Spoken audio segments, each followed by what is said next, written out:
Vamos a hablar ahora de los tabús de la diabetes. ¿Hay algún tabú que consideréis, lo tenéis en mente? Os vamos a hacer ahora unas preguntas.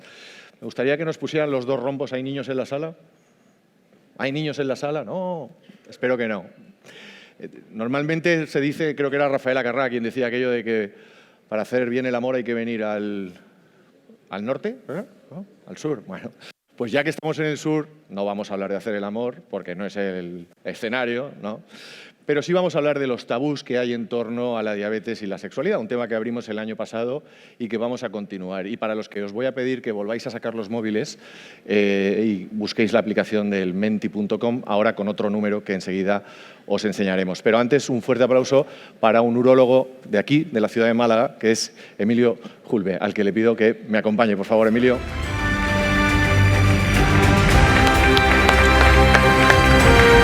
¿Qué tal? Muy buenas. Muy bien, por Ángel, favor. muchas gracias. Toma asiento, Emilio. Bueno, nos metemos en menti.com, por favor. Quitamos ya los dos rombos, que si no va a parecer que nos estamos accediendo a una página que no es propia, y tecleamos el código 471605, porque os vamos a ir lanzando preguntas que aprovecharé para completar, como hemos hecho antes con Cristina, pero en este caso con el doctor Julve. La primera pregunta que quiero lanzaros a todos es si habéis hablado alguna vez con vuestro endocrino o médico de familia o con el urólogo directamente del tema de la salud sexual. Toma ya, Emilio, tabú. Pues sí, está no claro. se habla en la consulta. Está claro, ¿no? ¿Es normal que una persona con diabetes no hable de su salud sexual? Bueno, ahora paso a responder. Simplemente lo primero que quiero hacer es agradeceros a ti y a tu equipo la posibilidad que me dais de poder compartir este estupendo día en el que estoy aprendiendo muchas cosas como profesional y también como persona. Bueno, y hecho este intervalo, es cierto que a las personas en general les cuesta hablar de su sexualidad con un desconocido, ¿no? No solamente es algo que ocurra en la población, en las personas que tienen diabetes, yo creo que es algo generalizado. También es cierto que eso está cambiando y no solamente en los últimos años, sino que yo incluso hablaría ya de más, incluso hablaría de décadas. ¿Por qué? Pues por la mejor formación, pues tanto mía como de mis compañeros de otras especialidades que están relacionadas con esta enfermedad, como pueden ser los médicos de familia, los endocrinos, por supuesto. No nos olvidemos de los cardiólogos, de los nefrólogos también. Entonces, la mejor formación junto a una mayor información también por parte de las personas que sufren este problema. La información ahora es mucho más fácil de conseguir que hace unos años. Pero bueno, es cierto, mi experiencia es que cada vez hay más personas que consultan por este problema, pero la realidad, al menos en este auditorio, confirma que todavía hay mucho camino por recorrer, ¿no, Ángel? ¿Y deberíamos ser nosotros quienes sacáramos el tema encima de la mesa o debe ser el profesional el que nos pregunte? Yo creo que el profesional tiene que estar con una actitud muy participativa con esta situación. Y de hecho hay estudios, ya hay uno en concreto, el estudio Atlas, un buen estudio epidemiológico en el año 2016, donde se indicaba, una de las conclusiones era que cuando el profesional es el que aborda el problema con la persona, con el paciente, el número de diagnósticos es mucho mayor y, por lo tanto, la posibilidad de poder ayudar a las personas también es mucho mayor. Bien es cierto también que no se puede tampoco generalizar. Antes uno de mis predecesores hablaba de que la medicina tiene que ser cada vez más personalizada, tenemos que conseguir un traje a medida del paciente. Estoy absoluta y totalmente de acuerdo. A cualquier persona que entra a una consulta de atención primaria, a una consulta de endocrinología o de urología incluso, pues no se le lanza directamente la pregunta, ¿no? Hay que ser selectivo, personas por encima de los 60 años, porque la edad, la diabetes no es el principal factor de riesgo para padecer disfunción eréctil, sigue siendo la edad y otras comorbilidades junto con la diabetes. Es cierto que la diabetes incrementa hasta en 3 veces en varones por encima de los 60 años la probabilidad de padecer disfunción eréctil o disfunción sexual a lo largo de su vida. Pero es que hasta un 20% de los varones españoles, y me remito también a estudios epidemiológicos, a lo largo de su vida pueden sufrir problemas de disfunción eréctil. Entonces, sí, yo creo que nosotros tenemos una parte muy activa, pero también tenemos que ser bastante selectivos, ¿no?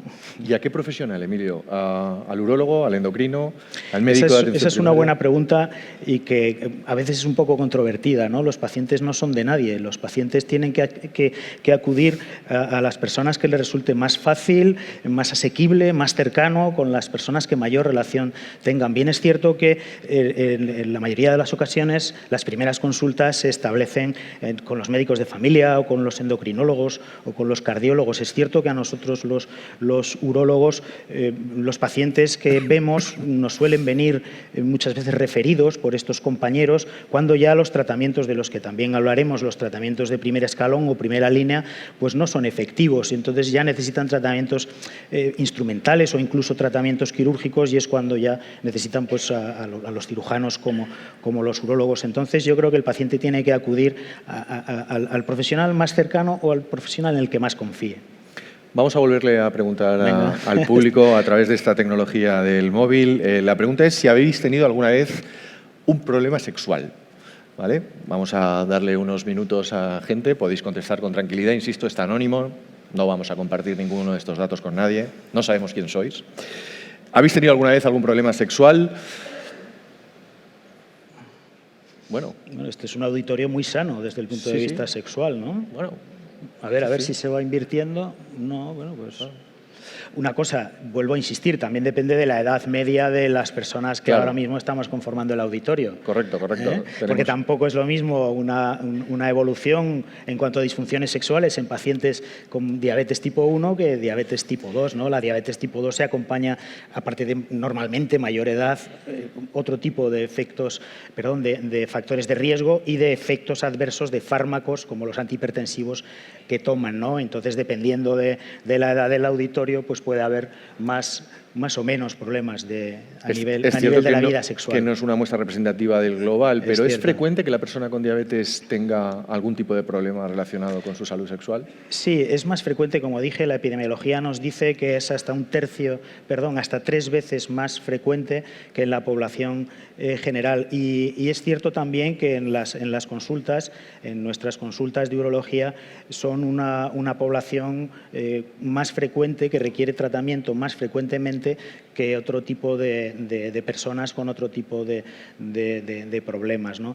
Sí, eso es cierto, pero también hay que saber, y todos lo sabemos, ¿verdad?, que la sexualidad no es igual en la juventud, en la adolescencia, en la época madura o en la vejez, ¿no? Entonces, es muy importante escuchar al paciente para ver qué expectativas tiene, ¿no? O sea, a los 60 años nunca, por muy buenos tratamientos que tengamos, si los tenemos y los apliquemos, nunca vamos a conseguir una sexualidad como a los 25 años. Entonces, es muy importante tanto que el paciente como su pareja pues tengan muy claras cuáles son las expectativas y eso les hará ir progresando en las 3 líneas de tratamiento que existen, ¿no?, y que aplicamos habitualmente. Cuando hablamos de este tipo de medicina también mencionamos la palabra prevención. Correcto. ¿Cómo podemos prevenir o cómo podemos mantener este no tan grande? ¿Cómo podemos prevenir problemas de salud sexual? Es algo de lo que se ha venido hablando a lo largo del día, ¿no?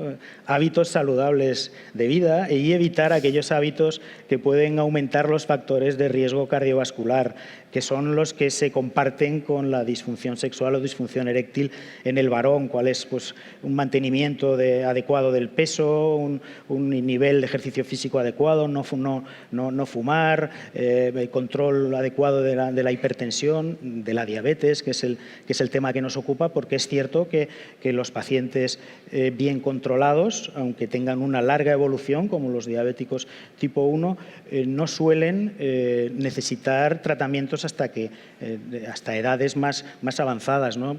Los pacientes que requieren tratamientos ya más específicos, como pueden ser los implantes de dispositivos protésicos, pacientes tipo 1 que yo me he encontrado y a los que he tenido que operar, han sido pacientes con muchas complicaciones derivadas de su proceso, siempre con complicaciones oftalmológicas o incluso hombres jóvenes que ya habían tenido un implante o 2 implantes de riñones, ¿no? Por la insuficiencia renal acompañada del problema. Yo creo que la prevención es pues, tener un buen control, tener unos buenos profesionales endocrinos que controlen los problemas y que te puedan informar para que puedas detectar rápidamente aquellos problemas que pueden poner en riesgo tu vida y nada más. Así de sencillo, y consultar a las personas adecuadas o que tenemos un poquito de información más sobre este tema para poder mejorar la vida, porque es cierto que la disfunción, muchas personas no hablan de esto porque piensan que, y es así, la disfunción eréctil, ¿verdad?, o disfunción sexual se considera un problema menor a lo largo de la vida de un diabético, porque hay otros problemas mayores como son los problemas cardíacos, renales, oftalmológicos. Es cierto que la disfunción eréctil no va a proporcionar años, ni días, ni meses de vida, pero va a mejorar la calidad de vida del paciente y de su pareja, y yo creo que es muy importante, es un aspecto de la vida de las personas muy importante y que puede proporcionar también una mejora en el nivel de autoestima y una mejora de su calidad de vida en general. La tercera de las preguntas que os hemos planteado y que lanzamos ya ahora mismo en pantalla es si habéis utilizado en alguna ocasión algún tratamiento para mejorar vuestra salud sexual. La contestación es sí o no. Entiendo que por cómo teníamos el auditorio en la pregunta previa, ahora la mayor parte de la gente nos contestará que no. Pero, doctor, ¿qué soluciones tienen las personas con diabetes para un problema como la disfunción eréctil? Bueno, voy a intentar ser muy claro para estas 17 personas y, bueno, las otras 120, aunque no lo precisen, pero yo creo que la información... Por si algún día lo precisan. Por si algún día, cuando seamos Dios no quiera, mayores... tocamos madera. Pues ya hice referencia al principio de los niveles terapéuticos, ¿no? Son 3. Bueno, salvando las distancias, ¿verdad?, pero se puede asemejar a un problema de una artrosis de rodilla, una artrosis de cadera tan frecuentes, ¿no? Un primer escalón, un tratamiento oral con pastillas, un segundo escalón, un tratamiento a nivel del órgano, tratamiento instrumental con geles o con inyecciones vasodilatadoras, y un último escalón cuando nada funciona, ¿verdad?, pues igual que se recambia una rodilla o una cadera con un dispositivo protésico, pues también el último escalón del tratamiento quirúrgico consiste en el implante de un material protésico en el interior del pene que consigue devolver la posibilidad de recuperar la sexualidad y además, bueno, pues también nos dicen los estudios clínicos que a medio y largo plazo es el tratamiento que mayor índice de satisfacción proporciona tanto a los hombres como a sus parejas, ¿no? Entonces, primer escalón yo creo que es el que todos conocemos, ¿verdad? Desde el año 98 que se comercializó el sildenafilo. Posteriormente, tadalafilo, vardenafilo, avanafilo son las 4 moléculas que tenemos disponibles. Esto es muy conocido y se puede utilizar tanto a nivel de medicina primaria como de diferentes especialidades médicas. Una eficacia global, sin puntualizar en hombres diabéticos, de alrededor del 75%, es decir, que es bastante eficaz y son muy seguros, ¿no? A pesar de todos los miedos que también la falta de información hace que las personas tengan, ¿no? Y que muchas de las prescripciones que hacemos se queden en la mesilla de noche del paciente y no las curse por miedo a que va a tener problemas cardíacos. O realmente no es así, son las moléculas que yo creo que más estudiadas han sido a lo largo de la historia de la medicina antes de su comercialización, y cuando estas no funcionan es cuando nos remiten a los pacientes a las consultas, los gabinetes de urología. El segundo escalón utilizamos o bien inyecciones, o bien geles, o bien supositorios intrauretrales a nivel local. Bien es cierto que en estos casos la naturalidad que requiere la recuperación de una vida sexual pues está artefactada, ¿no? Porque tenemos que introducir las sustancias o bien en el interior del pene o bien en la uretra. Si a eso sumamos los problemas de distribución que hay actualmente de esos fármacos a nivel nacional, pues supone un problema. Y en tercer y último lugar, como digo, un tratamiento muy satisfactorio para el que hay que estar motivado y hay que estar muy bien informado, que supone el tratamiento quirúrgico mediante el implante protésico.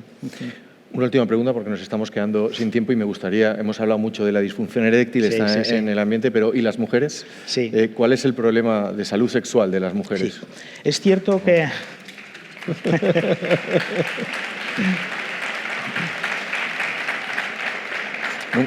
Nunca me habían aplaudido por una pregunta. Muchas gracias. Bueno, soy urólogo, entonces mi población, mi target fundamentalmente es el hombre, pero bueno, eso no significa que no lea, ¿verdad?, y que no esté informado acerca de la disfunción sexual femenina. Hay muchos menos estudios, hay mucho menos conocimiento, se han desarrollado diferentes moléculas que nunca se han llegado a comercializar porque realmente su nivel de eficacia pues no ha sido bueno.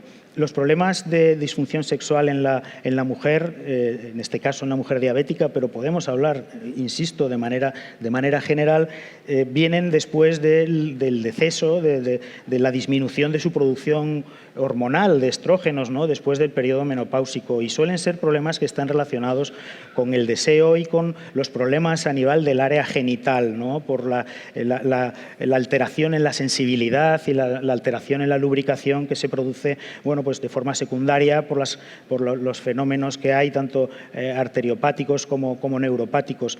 En algunos países, por ejemplo en Australia, sí que se permite la utilización de la testosterona para mejorar el deseo sexual en la mujer, ¿no? Pero ni en Estados Unidos ni las agencias europeas de fármacos tienen todavía autorizado esto. Entonces, como digo, normalmente suelen ser problemas a nivel local o problemas de deseo, pero es cierto que no tenemos tanta información a día de hoy como la hay en el problema de la disfunción sexual en el varón. Doctor, pues yo le agradezco mucho que nos haya divulgado sobre esta situación. Para los que quieran tener más información, me gustaría que mis compañeros en pantalla nos pusieran la última diapositiva, porque hay una página web que es tratamientosdisfuncioneréctil.es, donde bueno, se pueden resolver todas estas dudas, más allá de toda la información que el doctor Julve nos ha compartido y al que le agradezco mucho que haya estado con nosotros esta tarde. Ángel, muchísimas gracias, Emilio. Un placer. Gracias. Igualmente. A vosotros.